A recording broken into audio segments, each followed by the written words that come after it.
What's up YouTube, this is Mox Lotus, and today I'm going to bring you guys a Trostani Selesnya's Voice EDH deck profile. So, a couple of videos ago I made a sort of deck tech for mainly a Trostani commander deck, but it can really just be applied to any green white tokens deck.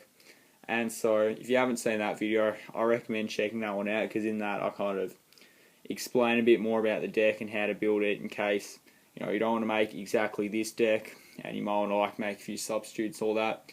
But yeah, so I'm also not going to be covering the cards in this video in as much detail, because I've already talked about a few of them in the previous video. But Trostani is our commander, and we'll just go over this quickly. He is a legendary creature for 4. It costs 2 green and 2 white, and he's a 2/5.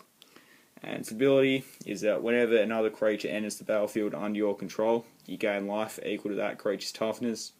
And that's a pretty cool ability, helps you stay alive and things like that.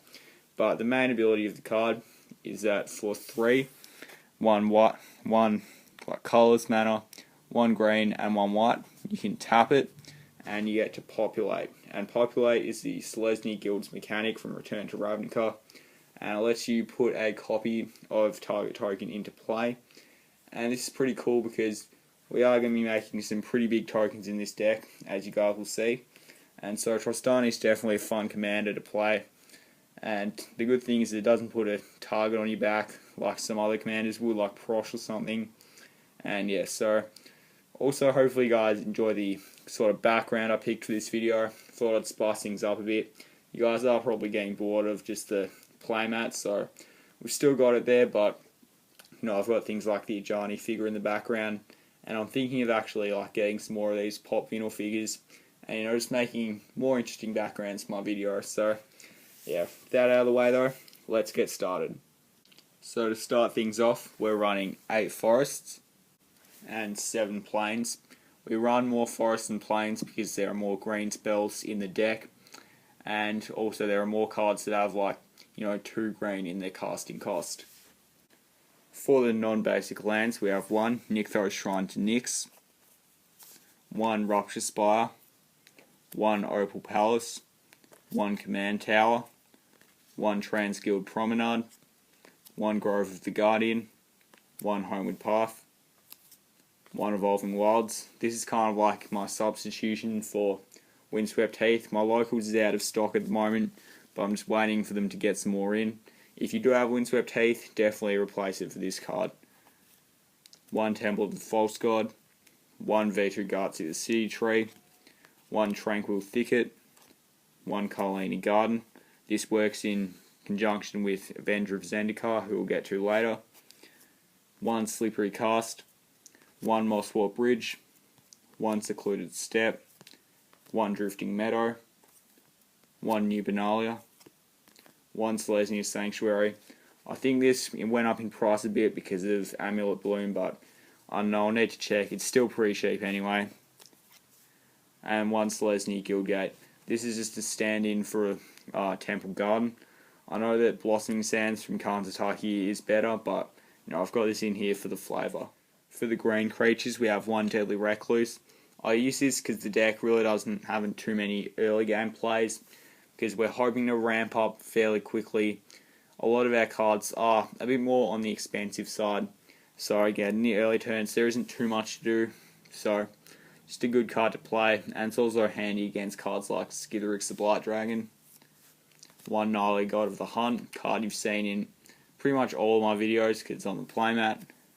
1 Wolfbriar Elemental, 1 Rampaging Baylofts, 1 Avenger of Zendikar, 1 Worldspine Worm, 1 Fond of Fertility. This is pretty much one of the best early game plays apart from Sol Ring. It's the only other 1-drop actually, and if you don't have anything to do on turn 2, then we can sink some more mana into this and ramp up. 1 Parallel Lives. This is kind of like a doubling season, but with just the token doubling effect. Still pretty handy. I'm also trying to get my hands on a doubling season at the moment, and so when I do get that, there is a card that we'll talk about later that I'll swap for it. But basically, the doubling season does have some synergies with some other cards that we will talk about later as well. So yeah, it's definitely worth getting a doubling season as well. But the Parallel Lives is still good. 1 Dictate of Karametra, 1 Spawning Grounds. For the sorceries, we have 1 Slime Molding, 1 Restore, 1 Cultivate. This is really just ramp. 1 Fade into Antiquity. Not the best card, but just helps us deal with some annoying enchantments if we need to, or artifacts for that matter. 1 Growth Spasm, more ramp, and it gets us a token, which we can use to ramp as well. 1 Tempered Discovery, more ramp. 1 does nice, gives us some tokens. The Entwine cost is pretty expensive, but if you want to play it, definitely, because if you've got something like a Parallel Lives on the field, you can get a decent amount of tokens. 1 Boundless Realms, probably the biggest ramp spell in the deck, but yeah, it's just more ramp really.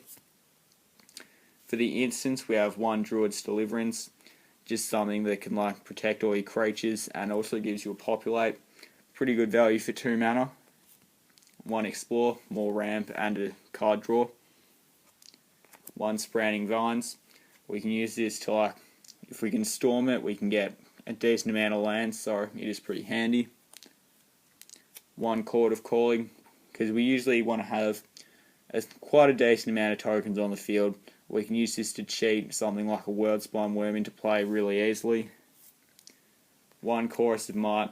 We can use this as a finisher, because again, we were hoping to get quite a few tokens on the field, so we can give our creatures a decent buff, and it also gets trample, so you should be able to deal some damage with this card and maybe finish off a player.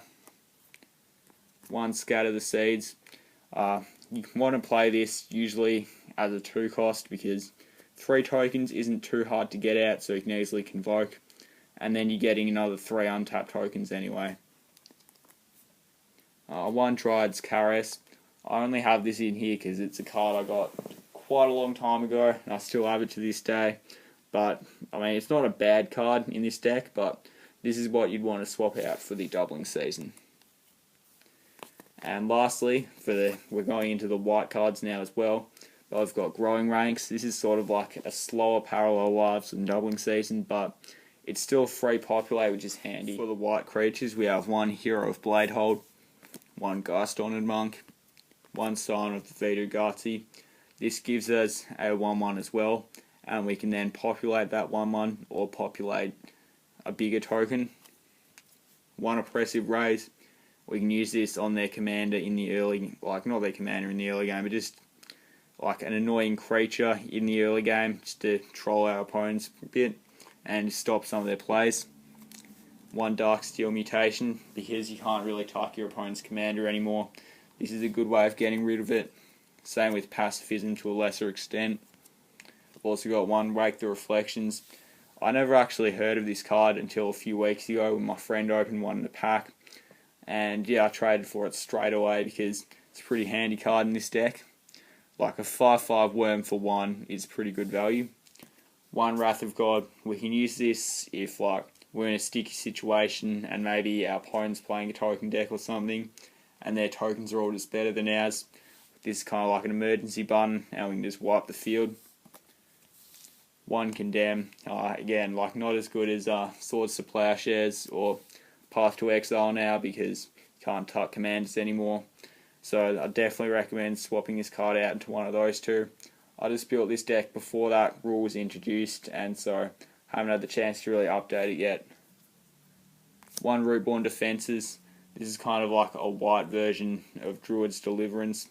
And yeah, again, just gives all your creatures indestructible and it lets you populate. 1 Eyes in the Skies gives us a 1/1 flyer, and we can also populate the flyer or something else. 1 Trostani's Judgment lets us exile a creature and populate. We have 1 Alive and Well. This gives us a 3/3 Centaur, or we can gain 2 life for each creature you control. But for 5 mana you can do both, and that's pretty decent value, I reckon. For the gold cards, we have 1 Selesnya Evangel.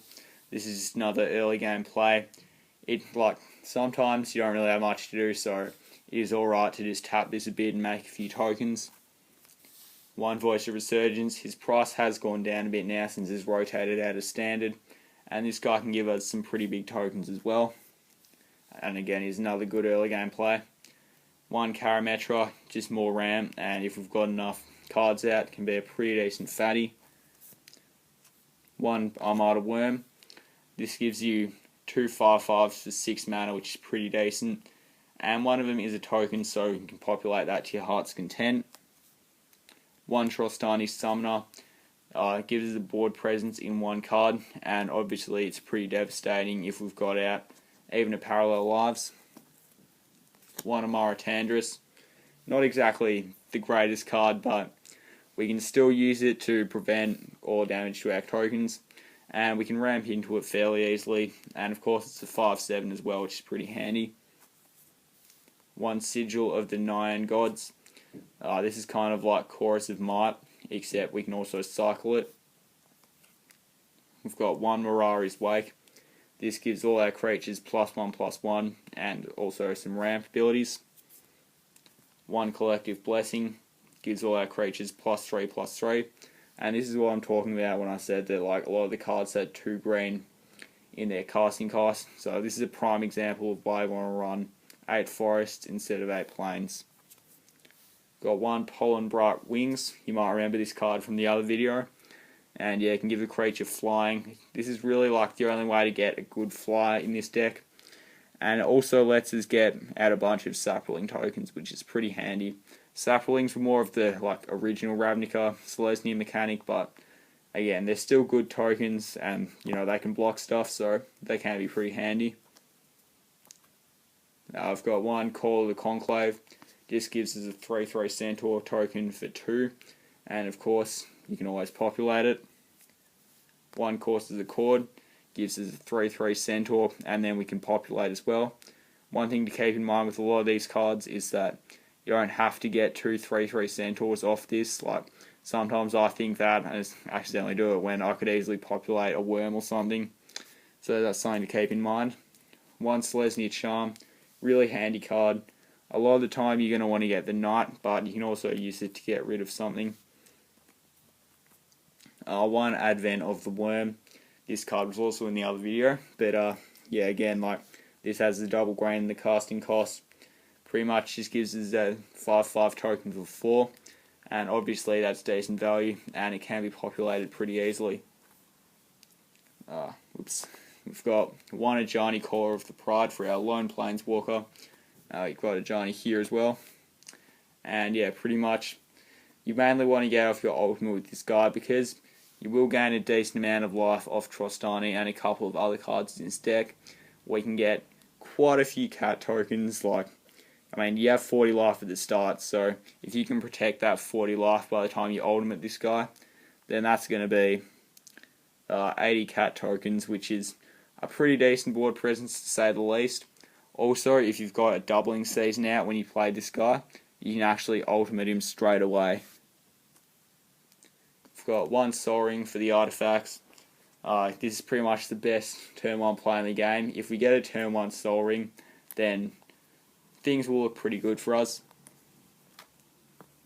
We've got one Tablet of the Guilds. This is just another early game play if we need it. And yeah, you always want to choose green and white with this card. It just gives us some life gain. One Swiftfoot Boots. One Druidic Satchel. One Wilderfield Border Post. One Darksteel Ingot. One Bow of Nalia. One Behemoth Sledge, one Hall of Triumph, one Selesnya Cluestone, and lastly a Chroma's Memorial. This card just makes all our creatures really tough. If we drop this, then that's when you want to start thinking about winning the game.